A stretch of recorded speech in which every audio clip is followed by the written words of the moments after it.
માણસ એને કહેવાય માણસાઈના કામ કરે. જેનામાં માણસાઈ હોય એને માણસ કહેવાય. બાકી તો ઠીક છે. તો એ ઉત્તરાધ્યન સૂત્રના 3જા અધ્યયનમાં 4 વાતો દુર્લભ કહી. એક મનુષ્યત્વ, બીજું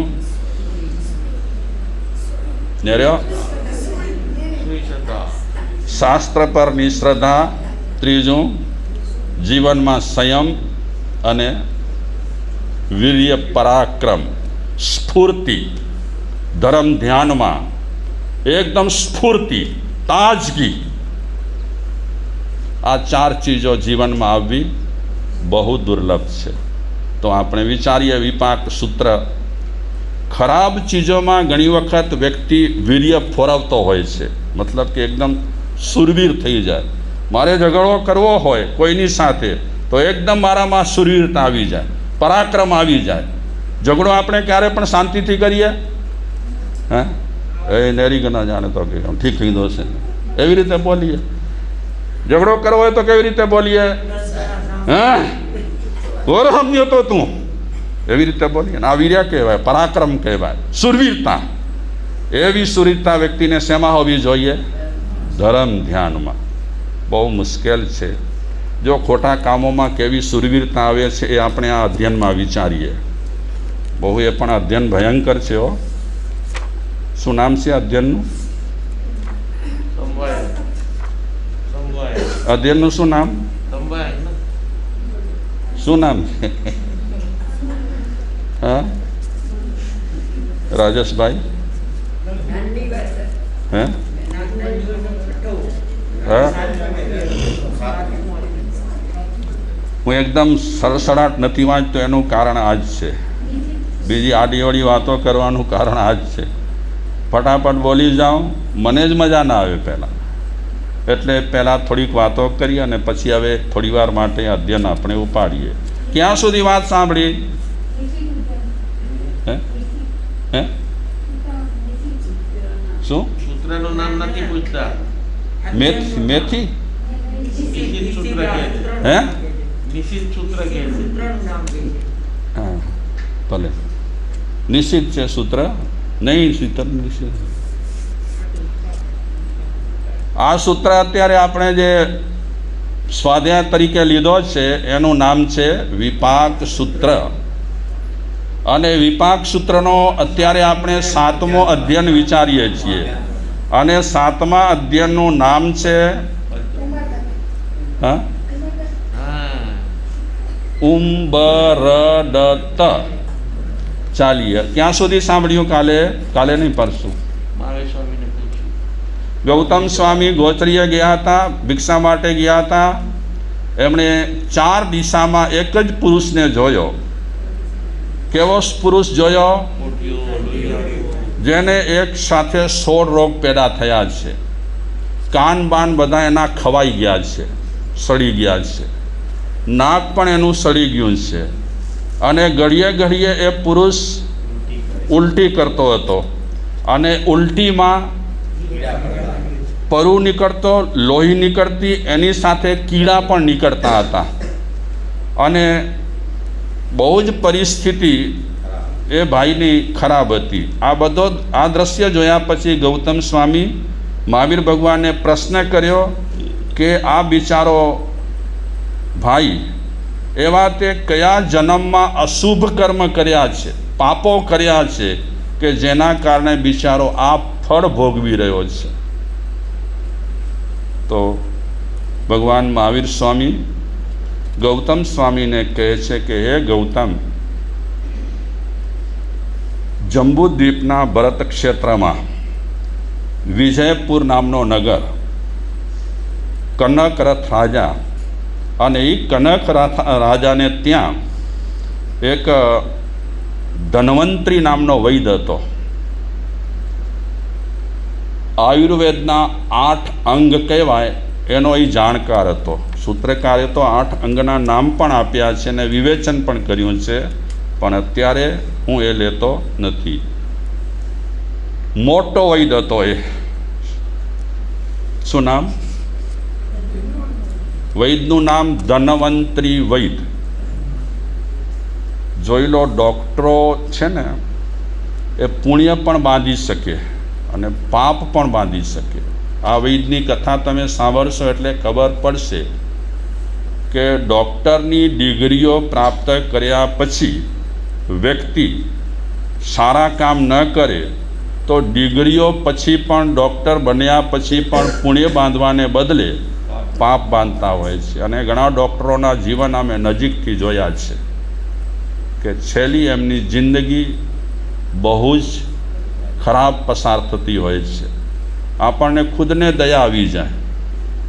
તો આ વૈદ, ધન્વંતરી વૈદ, એ એટલો જોરદાર ચિકિત્સક હતો કે એક વખત નાડી જુએ, મોટામાં મોટા દર્દી આવે રોગવાળા, મોટા રોગવાળા, તરત જ એ ધન્વંતરી વૈદ એ પેશન્ટને પૂછે કે મારી પાસેથી દવા લેવી છે. અને કોઈ પણ પેશન્ટ ભયંકરમાં ભયંકર રોગથી ઘેરાયેલો હોય એની દવા લે અને એ કેસ હાથમાં લે તો એ કેસને સાજો કર્યા વગર ન રહે. એટલો હતો એ આ ધન્વંતરી વૈદ. અને એની પાસે બધા લોકો આવતા, ગરીબ, તવંગર, રાજા, શેઠિયા, સાહુકારો બધા જ આવે. અને બધાને એ કહેતો, ચિકિત્સા કર્યા પછી, નિદાન કર્યા પછી કહેતો, અમુકને જેવી બીમારી હોય તેવી રીતે ખાવાનું કહેતો. શું ખાવાનું કહેતો? કાચબાનું માંસ ખાઓ. કોઈકને કહેતો જલચર, એટલે પાણીમાં જે જીવો રહેલા હોય અમુક અમુક પ્રકારના, એ જીવોને લઈ એનું માંસ ખાઓ. અને ક્યારેક ક્યારેક જેમાં પેશન્ટ તે રીતે એ બતાવતો હતો. તો કોક પેશન્ટને એ કહેતો હતો કે તમે બકરાનું માંસ ખાઓ, કોઈને કહેતો હતો તમે નીલગાયનું માંસ ખાઓ, કોઈને કહેતો હતો સસલાનું માંસ ખાઓ, કોઈને કહેતો હતો ગાયનું માંસ ખાઓ. બોલું નામ હજી? કોઈને કહેતો હતો ભેંસનું માંસ ખાઓ. તો ક્યારેક ક્યારેક કોક પેશન્ટ એવા આવતા હતા તો એ પેશન્ટ પ્રમાણે પેશન્ટોને કહેતો હતો તમે બટેરોનો માંસ ખાઓ. બટેરો મતલબ કે કાબરો જે હોય તે પક્ષી બક્ષી. તમે લાવરીનું માંસ ખાઓ. લાવરી મતલબ હશે કોઈ તે સમયમાં. કબૂતરનું માંસ ખાઓ, કૂકડાનું માંસ ખાઓ, મોરનું માંસ ખાઓ. આ રીતે ધન્વંતરી વૈદ બધાને આ ઉપચાર બતાવતો. તમને ખબર હશે, હૈદરાબાદમાં શરદ પૂનમના દિવસે જે દમના દર્દીઓ હોય એમને કોક એક વ્યક્તિ આખી એક માછલીમાં કાંઈક દવા નાખી અને એને ગળવાનું કહે છે. અને તે દિવસે હજારો લોકો હૈદરાબાદ આવતા હોય છે, બહુ ડિમાન્ડ. અને તે સમયમાં દુકાનોમાં પણ બહુ ભીડ થાય. હવે તમે વિચારો કેટલી એ માછલીઓ લેતો હશે. કેટલી માછલીઓ. અને જૈનો પણ આવતા. એ કહેતા મારા સાહેબ એક વખત પાપ થઈ જશે પણ દમ તો મટી જશે. આખી માછલી ગળવાની દવા સાથે. પણ આપણે કંઈ અભિપ્રાય ના આપી શકીએ એના માટે. બીમારીઓ બધી દમ બમની એવી હોય છે. આ બધી બીમારીઓ કેવી કહેવાય? દમ વગેરે. એ બીમારીઓ માણસ ઉપચારો કરે બિચારો. ઠીક છે, ચલો આપણે વાત કરીએ. ક્યારેક ક્યારેક પેશન્ટોને કહેતો કે તમે સ્થળચરના જે જીવો રહેલા છે, સ્થળ, જલચર એટલે શું? પાણીમાં થાય તે. સ્થળચર એટલે શું? જમીન પર જે જીવો થાય તે. એને લઈને તમે એનું માંસ ખાઓ. તો ક્યારેક ક્યારેક કોઈક લોકોને કાંઈક ઉપાય બતાવતો, ક્યારેક કાંઈક ઉપાય બતાવતો. પણ એના ઉપાયો બધા પેશન્ટો માટે કયા હતા? આ બધા જ.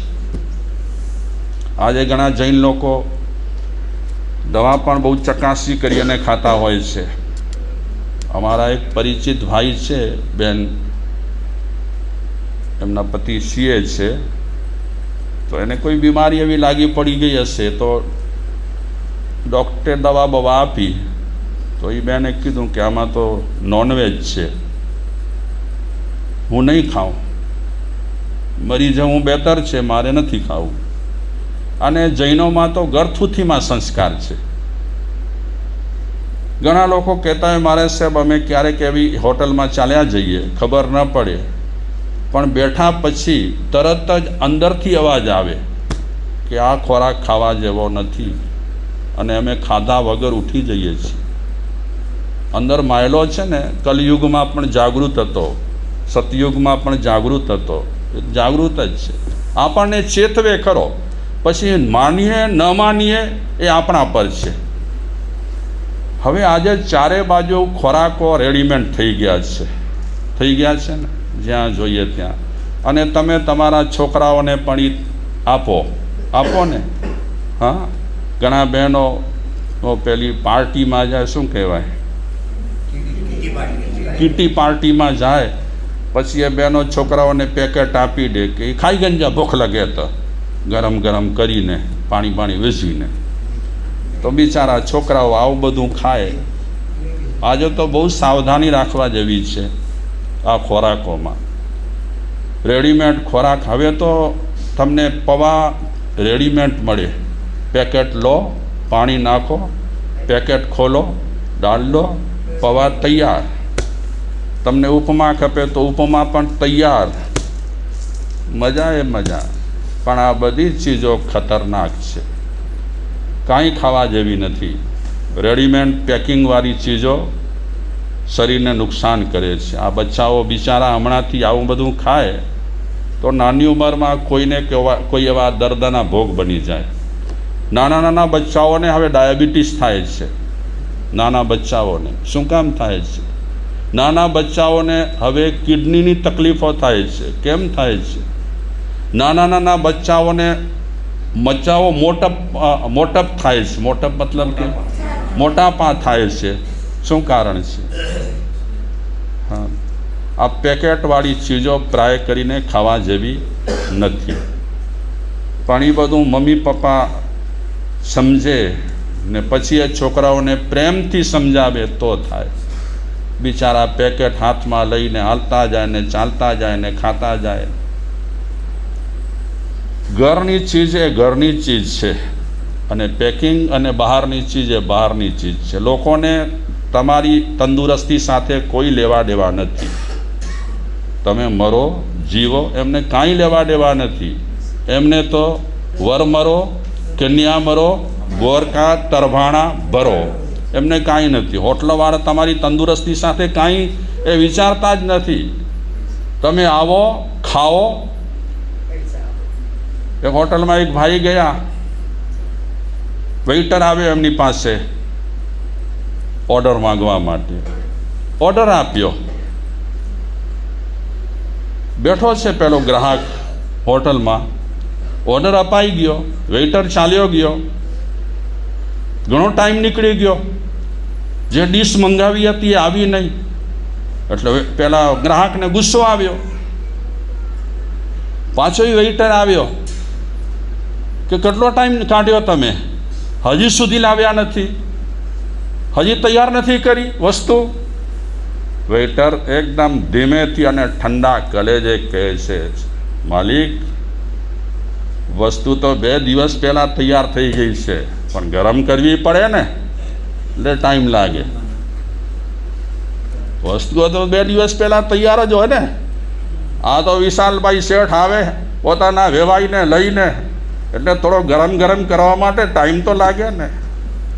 હવે આપણે ત્યાં એક ક્રેઝ થઈ ગયો છે શહેરોમાં કે વેવાઈ આવે, મહેમાનો આવે તો જાણે ઉજાણી કરવા જતા હોય ને તેમ હોટલમાં બધાને લઈ જાય. આ સારું નથી, આ રાજી થવા જેવું નથી. કચરા ખાવાને બદલે ઘરનું સાદું ખાવું ઘણું સારું છે. ચાલો આપણે ખાવા પર બહુ ઉતરી ગયા છીએ.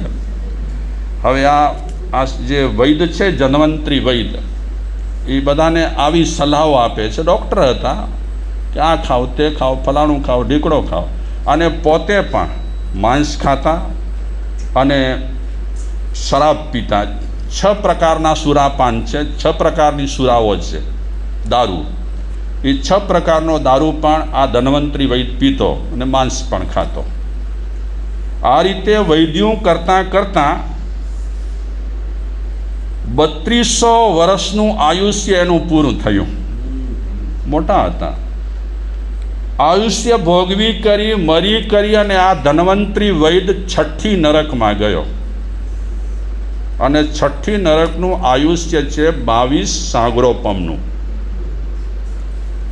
આપણી જિંદગીઓ વહી જાય પણ ત્યાંનું આયુષ્ય પૂરું ન થાય. કેમ? એને ત્યાં ફટકો મળ્યો, ત્યાં જવું પડ્યું. કારણ કે માંસની પ્રેરણા કરતો હતો. માંસ ખાઓ, માંસ ખાઓ, માંસ ખાઓ. આ પરિણામ આવ્યું. અને એ ધન્વંતરી વૈદ 22 સાગરોપમનું આયુષ્ય ભોગવી કરી ક્યાં ઉત્પન્ન થાય છે એની આપણે ચર્ચા કરીશું. અત્યારે આટલું જ.